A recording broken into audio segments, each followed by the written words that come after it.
Étude biblique sur le sujet, le message de Christ aux 7 églises, d'après la Bible d'études Esprit et Vie. Apocalypse 1 versets 19 à 20. Écris donc les choses que tu as vues, et celles qui sont et celles qui doivent arriver après elles, le mystère des 7 étoiles que tu as vues dans ma main droite, et des 7 chandeliers d'or. Les 7 étoiles sont les anges des 7 églises, et les 7 chandeliers sont les 7 églises. Les messages que Christ adresse aux 7 églises de l'Asie mineure, voir Apocalypse 1 verset 4, note, ont pour but d'exhorter, d'avertir et d'édifier les églises et les croyants au fil des âges, voir chapitre 2 verset 7, verset 11, verset 17 et verset 29, 3 verset 6, verset 13 et verset 22.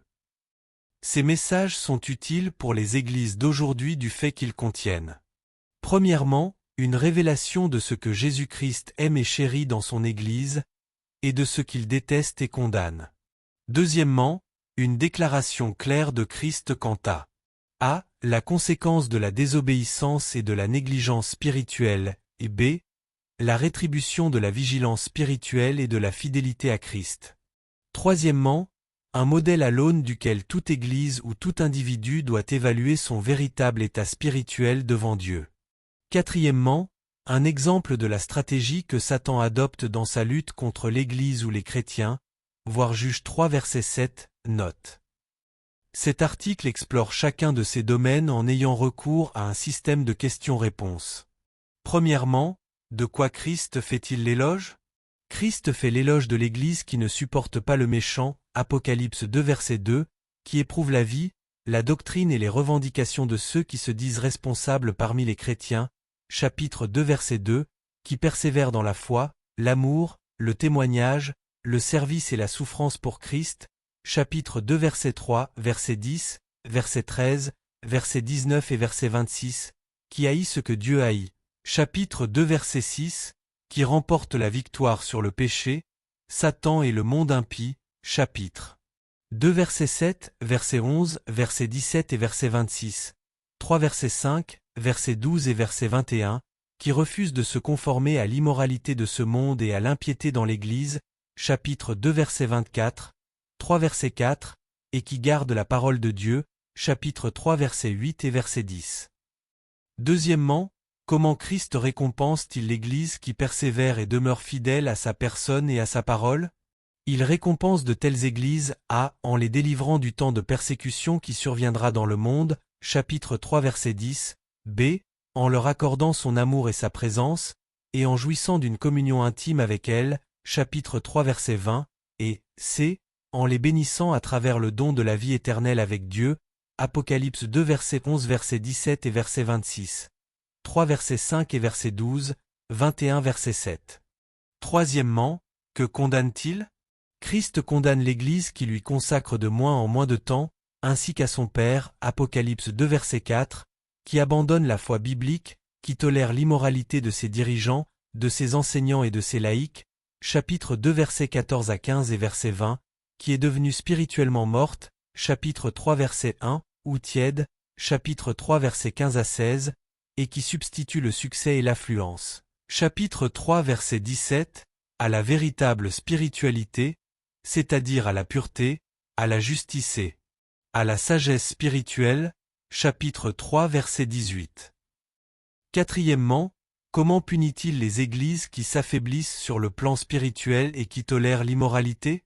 Il punit de telles églises a. En les ôtant du royaume de Dieu, Apocalypse 2 verset 5, 3 verset 16b, en les privant de la présence de Dieu et de la puissance véritable de l'Esprit, en faisant en sorte qu'elles perdent le véritable message biblique du salut et que leurs membres ne bénéficient plus de la protection divine face à la destruction occasionnée par Satan.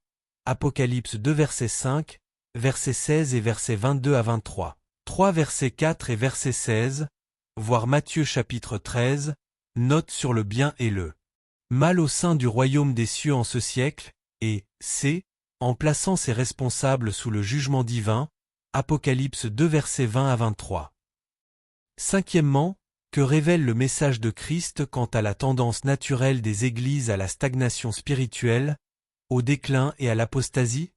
A. Les 7 lettres suggèrent que, de par sa nature, l'Église a tendance à errer, à accepter les fausses doctrines et à s'adapter au mal et aux éléments anti-Dieu de ce monde, voir Galates 5 verset 17, note.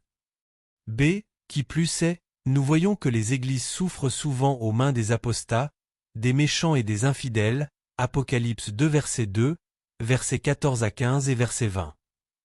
C'est pour cette raison que l'état spirituel actuel de l'Église ne peut jamais être considéré comme une preuve valide de la volonté de Dieu ou une justification ultime capable de discerner une vérité et le bien fondé d'une doctrine.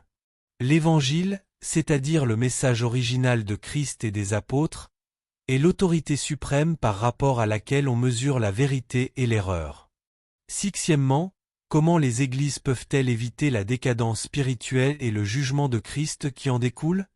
Ces lettres offrent plusieurs moyens. A. D'abord et avant tout, toutes les églises doivent accepter d'entendre ce que l'Esprit dit aux églises, Apocalypse 2 versets 5 à 7, versets 16 à 17 et verset 21. La parole de Jésus-Christ doit toujours être le guide de l'Église, chapitre 1 versets 1 à 5, car sa parole, telle qu'elle a été révélée aux apôtres du Nouveau Testament par l'Esprit, est le guide par lequel les églises doivent examiner leur foi et leurs activités, et renouveler leur vie spirituelle, chapitre 2 verset 7, verset 11, verset 17 et verset 29. B. Les églises doivent constamment examiner leur état spirituel devant Dieu, et si nécessaire, corriger le niveau de tolérance de la mondanité et de l'immoralité de leurs membres, chapitre 2 verset 4, versets 14 à 15 et verset 20. 3 versets 1 à 2 et versets 14 à 17. C. Le déclin spirituel peut être stoppé net dans n'importe quelle église ou communauté du moment où ses membres se repentent sincèrement et retournent rapidement et activement à leur premier amour, à la vérité, à la pureté et à la puissance de la révélation biblique de Christ, chapitre 2 versets 5 à 7 et versets 16 à 17. 3 versets 1 à 3 et versets 15 à 22.